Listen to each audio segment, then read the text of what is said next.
Good morning. Welcome to Morning Mindfulness. Thank you for joining me. Bob Proctor did a lot of studying. Every day he studied. He passed away at the age of 87, and for 60 years he studied deep, powerful books that were written talking about being rich in every area of your life.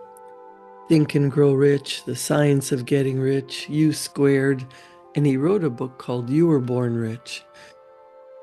But one of the powerful books that he quoted was The Science of Getting Rich by Wallace Wattles. In fact, he enjoyed the information so much that he wrote a program called The Science of Getting Rich. And he always talked about the right to be rich. You and I, all of us, have the right to be rich. We were born rich. We've just been programmed by the world to compete, to fight, to look at poverty and lack and limitation and think that there's not enough to go around. But imagine when you were a kid, you really wanted something special and you just focused on it all the time. Couldn't help it. You wanted that race car or that special doll or a bike, and you were so focused on having that particular toy. That's all you could think about. And you would do anything to get it. And then as you got older, you talked yourself out of things, worrying that there's not going to be enough money or there's only so much. What if you believed in infinite power, infinite intelligence, that this is an infinite universe and you really could have whatever you wanted? What would you choose? If you've ever been so in love that that's all you could think about is that person, you understand what I'm talking about. To be in love with a goal, to be so obsessed with something or someone that you could barely work or sleep or eat because this person or this idea was all consuming.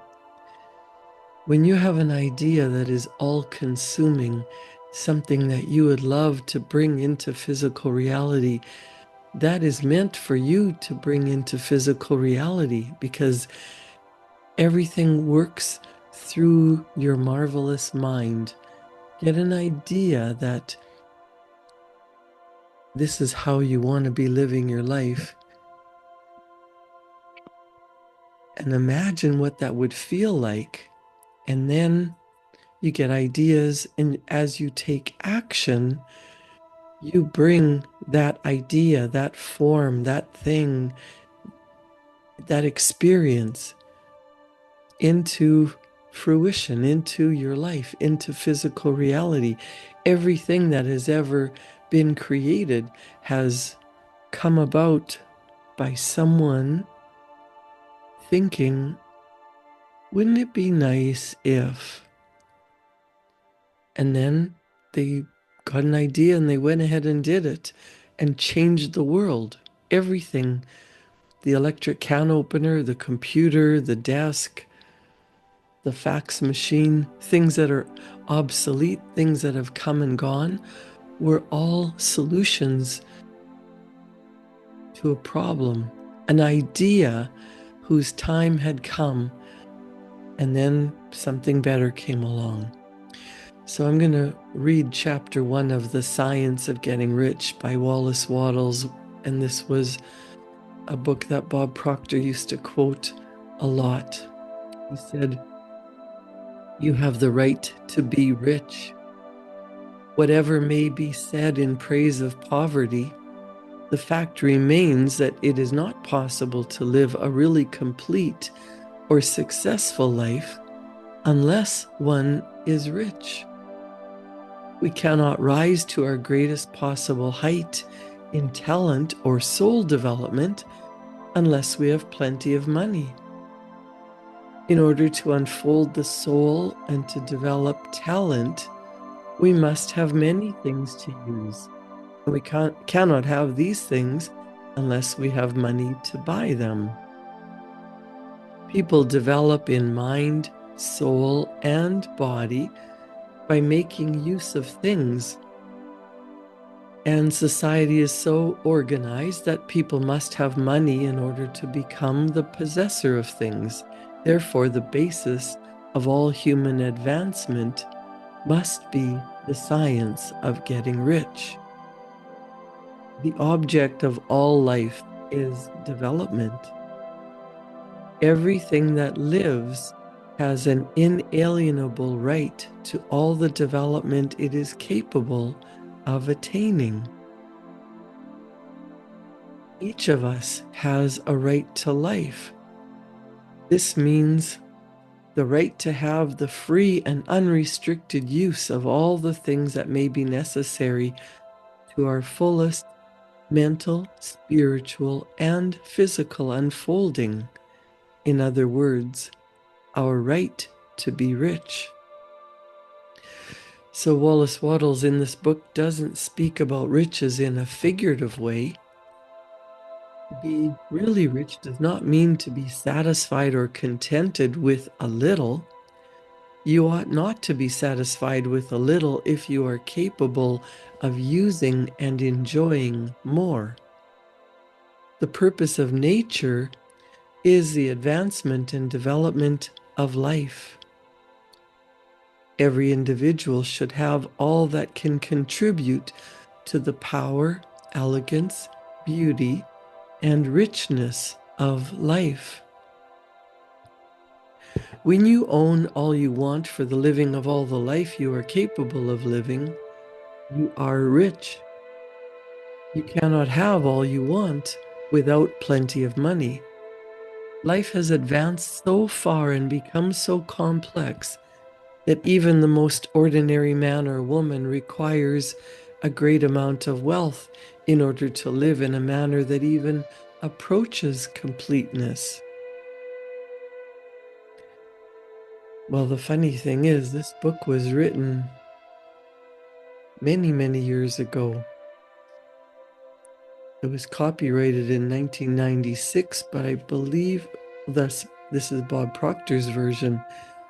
I believe Wallace Wattles wrote this in the early 1900s. Think about how life was back in what they called the dirty 30s, the economic crash, the depression. There wasn't enough to go around. And in this day and age, this is the end of 2024, December 23rd, 2024. How much more life has advanced in the last 10 years, the last 100 years, the last century. Look around at how things have advanced in your life since you were a child. When I was a child, there were computers in rooms in office buildings, and now everyone has a little cell phone that they carry around in their purse or their pocket, or two cell phones, one for work and one for family and pleasure. The world is constantly improving, constantly changing, and in order to have what you really want, life has advanced so far and become so complex that even the most ordinary man or woman requires a great amount of wealth in order to live in a manner that even approaches completeness. You naturally want to become all that you are capable of becoming. This desire to realize innate possibilities is inherent in human nature. Success in life is becoming what you want to be. You can become what you want to be only by making use of things, and you can have the free use of things only as you become rich enough to buy them. Therefore, an understanding of the laws of the universe and the science of getting rich is the most essential of all knowledge. Wallace Wattles says there is nothing wrong in wanting to get rich. The desire for riches is really the desire for a richer, fuller, and more abundant life. And that desire is praiseworthy. The person who does not desire to live more abundantly is uncommon. The individual who does not desire to have money enough to buy all that is desired may not be living to their full potential. There are three motives for which we live. We live for the body, the mind, and the soul. No one of these is better or holier than the other. Each is desirable, and neither body, mind, nor soul can live fully if one of the others is cut short of full life and expression. It is not right or noble to live only for the soul and deny mind or body. It is wrong to live for the intellect and deny body and soul.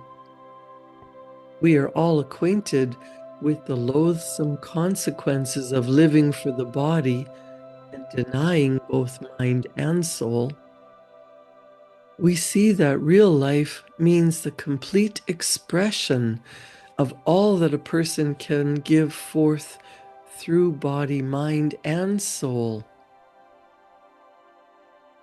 We cannot be really happy or satisfied unless our bodies are living fully in every function, and unless the same is true of our mind and our soul. Wherever there is unexpressed possibility or an unperformed function, there is an unsatisfied desire. Desire is possibility seeking expression or function seeking performance. A person cannot live fully in body without good food, comfortable clothing, warm shelter, and freedom from excessive toil. Rest and recreation are also necessary to one's physical life. A person cannot live fully in mind without books and time to study them, without opportunity for travel and observation, or without intellectual companionship. To live fully in mind, one must have intellectual recreations and must be surrounded by all the objects of art and beauty one is capable of using and appreciating. To live fully in soul, an individual must have love, and the expression of love is often frustrated by poverty. Our highest happiness is found in the bestowal of benefits on those we love. Love finds its most natural and spontaneous expression in giving. When we have nothing to give, we cannot fill the place as a spouse or parent, as a citizen, or as a human being. It is in the use of material things that a person finds full life for one's body, develops the mind, and unfolds the soul. It is therefore of supreme importance to be rich. It is perfectly right that you should desire to be rich. If you are a normal man or woman, you cannot help wanting to be rich. It is perfectly right that you should give your best attention to the science of getting rich because it is the noblest and most necessary of all studies. If you neglect this study, you are derelict in your duty to yourself, to God, and to humanity. You can render God and humanity no greater service than to make the most of yourself. Wallace Wattles says there is a science of getting rich. It is an exact science like algebra or arithmetic. There are certain laws which govern the process of acquiring riches. Once you learn and obey these laws, you'll automatically become a member of that select group of people who live the secret, and you will get rich with mathematical certainty. There is but one great law, namely, energy is. All physical and mental science is based on this one great law and its 7 subsidiary laws, which operate in conjunction with each other. The law of vibration is the law that serves as a foundation for the law of attraction.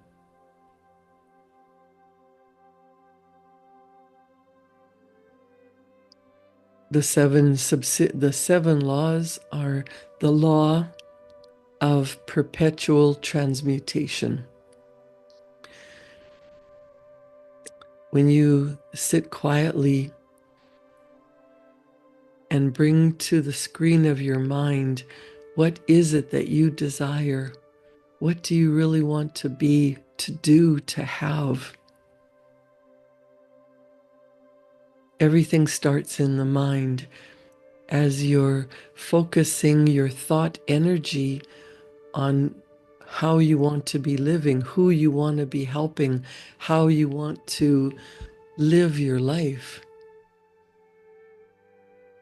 your thoughts, when you think long enough and add the feeling of the wish fulfilled, what does it feel like to be living that way? Imagining how you're going to be living, how you're going to feel when you have the time and money freedom to serve people the way you want to be serving them, to help those less fortunate, to bring good into the world, to experience the kind of life that you want to enjoy. As you feel that, that energy turns into ideas for opportunities, and as you take action, your thoughts become things. That is the law of perpetual transmutation of energy. Everything was once a thought. Every building that was ever built was first an idea in someone's mind before it was drawn out onto paper as a picture. And then workers put it together, and now people are living there, working there, shopping there. What ideas do you have in your mind as you see them, as you feel in this time and space that you're already there? Ideas come to you. Write them down and take action on them. Ideas are always available. They're flowing in this invisible energy that is where all ideas start. What could you do with the time, the energy, the money, the resources, your skills and abilities and talents that you have now, as you're thinking from your wish already fulfilled? You start to become the person that has the goal. You start to think of ideas. You can ask yourself, how did I get here? And you can look back and start to take action on your ideas, even if they're scary, even if they don't make sense, even if you can't see how it's going to come together. You don't have to see how it's going to come together. You just have to decide what you want. There is the law of relativity, the law of vibration, the law of polarity, the law of rhythm, the law of cause and effect, and the law of gender. The best definition of natural law seems to be that it is the uniform and orderly method of the omnipotent God. Unlike any other form of animal life that has been created, you as a human being were given the power of choice, the power of free will. Along with this power came certain responsibilities. The capacity to choose does not involve freedom from the consequences of our choice. The laws or rules which govern every individual are as exact as the laws which govern the material universe. You can act in accordance with these laws or you can disregard them, but you cannot alter them in any way. The laws of the universe forever operate and hold you to strict accountability, and there is not the slightest allowance made for ignorance.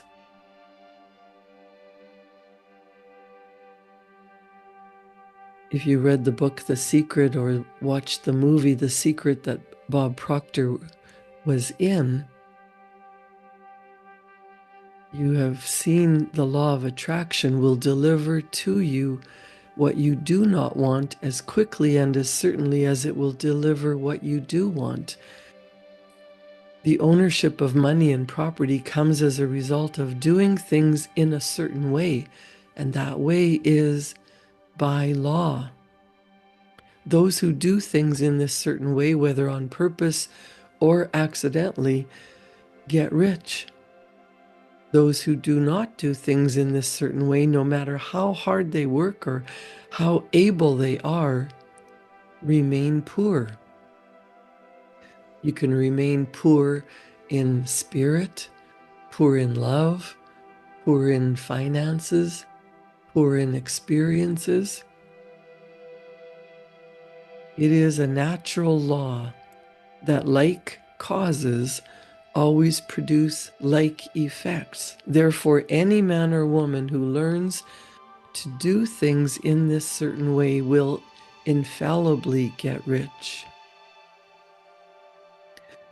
Getting rich is not a matter of environment. If it were, all the people in certain areas would become wealthy. The people of one city would all be rich, while those of other towns would all be poor. The inhabitants of one state or province would roll around in wealth, while those in an adjoining state would be in poverty. We frequently see rich and poor living in the same environment and often engaged in the same vocations. When two people are in the same locality and in the same business, and one gets rich while the other remains poor, it shows that getting rich is not primarily a matter of your environment. Some environments may be more favorable than others, but when two people in the same business are in the same neighborhood and one gets rich while the other fails, it indicates that getting rich is the result of doing things in a certain way. I want you to write down what it is that you really, really, really want. Something that you desire. It could be a material object. It could be a purposeful work. that you want to change lives, how would that feel? How would that change the world? What would that look like? I want you to get into the habit of visualizing what that would look like, what that would feel like. Are people celebrating you? Are you wearing a different wardrobe and holding yourself differently, driving a different vehicle? Are you working in a different environment? Have you developed something or invented something that has changed the way things are done in the world? Maybe you've looked at vehicles and decided there has to be a better way of traveling. That's how this world went from horse and buggy to the first automobiles, to different kinds and styles and sizes of vehicles and different fuel sources: gasoline, diesel, electricity. Visualize, see in your mind what it's like to be living the way you want to be living. Rich in material objects, rich in love, rich in experiences, rich in knowledge, rich in spirit. How does that feel?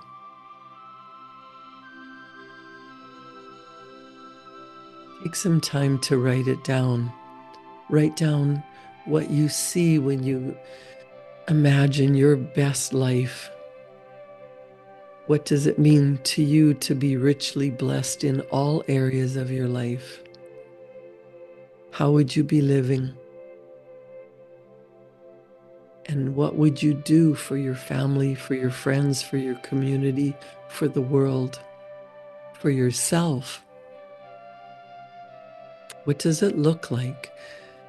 Write it down in the present tense as if you're writing it out in a diary. You're documenting what's already been done. I am so happy and grateful now that.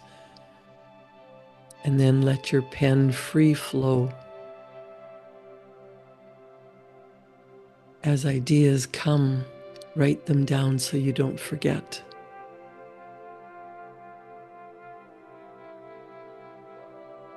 There is a science of getting rich.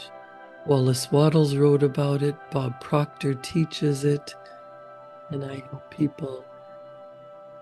If you need more help, reach out. I thank you for joining me in this morning mindfulness practice. It is a practice. It is an ongoing transmutation of thought energy into physical reality. And everything starts in your beautiful mind. Thank you for joining me in this morning mindfulness practice. Create a wonderful day. I'll see you back here tomorrow morning at 7. Thank you.